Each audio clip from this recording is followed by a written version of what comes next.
I think we have a lot of food for thought, and we have a lot of questions in the queue.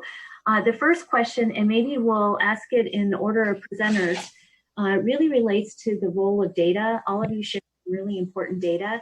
Can you please provide your perspectives on how we can better get data to rural communities to help them address local health issues? Mark, do you want to start? Yeah, let me start by first giving a shout out to CDC, which has made some tremendous progress, in particular the last few years, to really open up their data to be rural friendly, and thinking in particular the CDC Wonder. They put in a metro non-metro indicator, which has been great. So I think we should raise up those agencies that have done a really great job in making it easier to do that kind of thing. I think there are a number of efforts. I know we have one, Texas A&M has one. There's lots of atlases, et cetera, around that are doing different kinds of things to share data. In fact, everyone on this call, I think, has one of some sort. Finding a way to make those more accessible and more publicizable so that more people know about them, I think is a place like things like RHI Hub and the Gateway, I think, are really good at, and leveraging those their strengths to better get the word out on those, I think, is critical. Thanks. Valerie? So one of the things I think that we can do is to make sure that we have buy-in for the people who live in the communities that we're trying to get that data for. And I know that in Alaska, we have really struggled with what we have seen as the misappropriation of data that has continually been used in tribal communities. Often what happens is that states or other organizations will use our data, which of course is not very great. The data is good, but the outcomes aren't great. And they will use those programs to apply for grants that then the dollars never reach our communities. So a part of it is being a good steward, a good partner. In Alaska, we're very fortunate that we have the Alaska Epicenter, which is a tribally operated epidemiology center at ANTHC, and is one of the 12 epicenters in the country that is tribally operated or operated by the Indian Health Service. So really, it really underscores the point of nothing about us without us. If you're going to use the information, what are you going to use it for? Who's going to benefit? And as you do all of that work, are the people who are living in that community really the ones who are going to be the beneficiary of that work?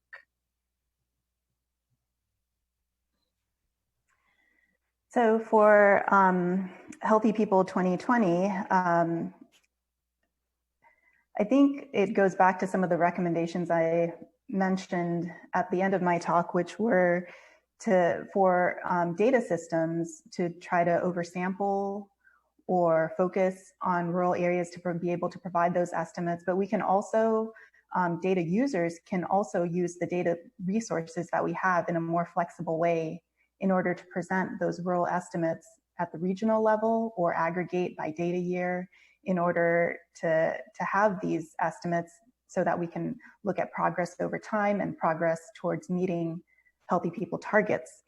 And these techniques are not just relevant for rural populations, but they're also relevant for smaller population groups like the Native Hawaiian or Pacific Islander population or American Indian and Alaska Native populations, where you might need to aggregate over some larger geographic areas or data years in order to get more reliable data.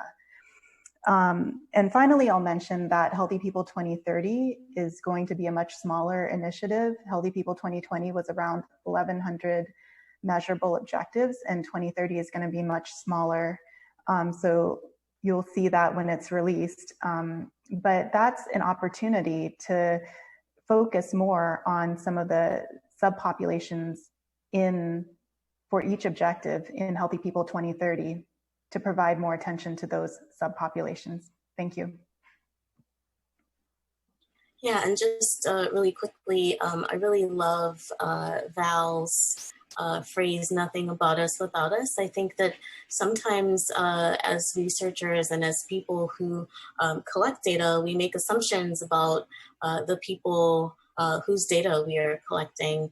and we don't really take the time to discover the extent to which people would like their data to be used. And I think we'd be really surprised by just how willing some people, especially those that live with chronic diseases, how willing they are for their data to be used if it can be used in a positive and breaking way to improve population health. And so one of the things that I hope that we do a better job of is asking people what kinds of data should we be looking at, instead of sort of starting with what available data there is. We should be asking, what would you like to see us collect, and how comfortable would you be with us, for example, linking your data across hospitals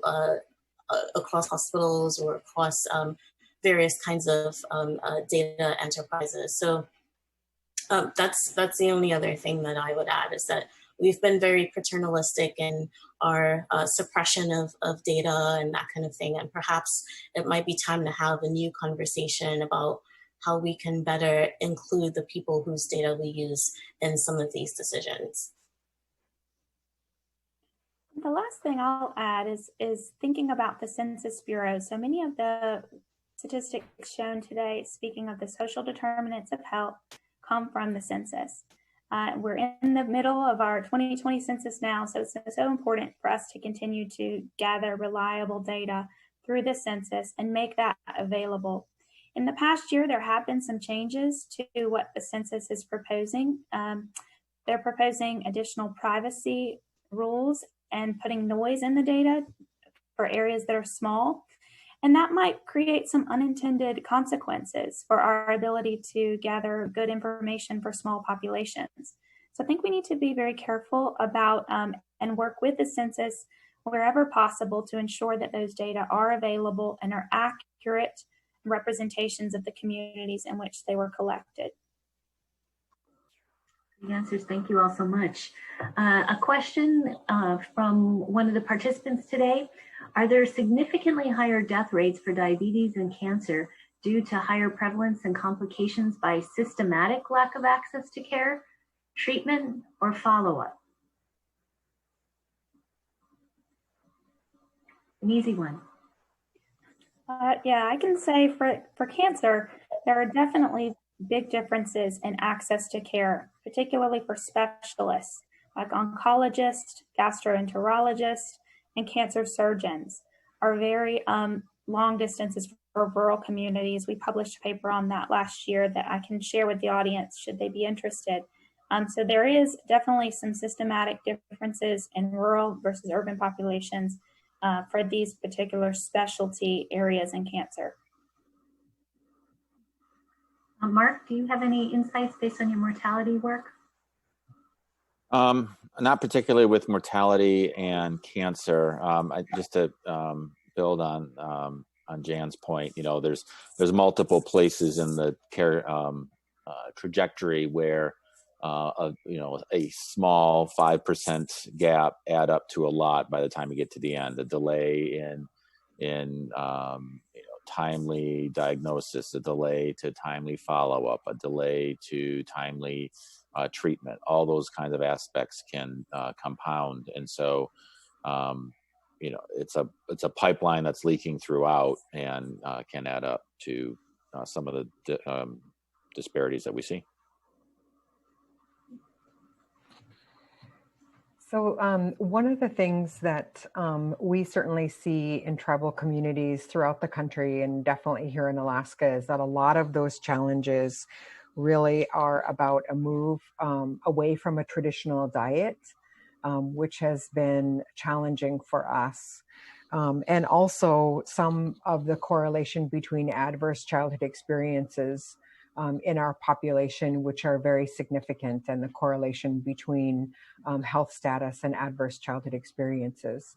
I will say that one of the greatest improvements that we have seen is through the Special Diabetes Program for Indians, which was authorized a number of years ago. And really provides a lot of latitude for tribes and tribal health organizations to be able to tailor diabetes programs to actually meet the needs of the local population. And so it could be everything from nutrition classes to counseling about why is it that people are making those kinds of decisions about food, to making sure that we have fresh vegetables available to people, to encouraging people to go out onto the land to be able to harvest the food that we know is healthier for us, rather than what might be available in the store if you actually have a store in your community. Another thoughtful question, because social determinants of health account for at least 40% of health outcomes, the participants very curious why this isn't higher on the priority list for healthy people, as well as some of the other work that we do. We focus a lot on healthcare access. And so the question is, how can we address some of those other social determinants of health that really underpin health and well-being? Start off. So the social determinants of health are interwoven into each objective in Healthy People 2020, in that under the national data, under the national tracking data, Healthy People also tracks data by race and ethnicity, education, income, geographic location, by state, different factors that measure social determinants of health. There's also a social determinants of health topic area that also has cross-cutting objectives that touch on social determinants across healthy people. So there are those things. I think the shift will be to see some of those underlying social determinants of health and to focus on them more, as opposed to the national rates at the national level. Thank you.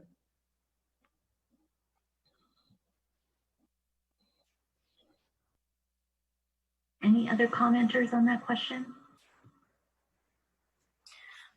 Yeah, so I think that one of the missed opportunities, perhaps, of rural healthy people is that we do start with the healthy people objectives as they are laid out. But what's very promising is, as Saren said, more of these factors are starting to be articulated and thought about in the context of health. And I think that going forward for subsequent iterations of rural healthy people, we can really begin to unpack that and have stakeholders sort of tell us where on the ranking some of these items fall. And I think that we can only go up from here, and increasing awareness in how social determinants really do play a huge role in health outcomes. Fantastic. Well, we have to have a question from Dr. Probst, otherwise we would not be a session.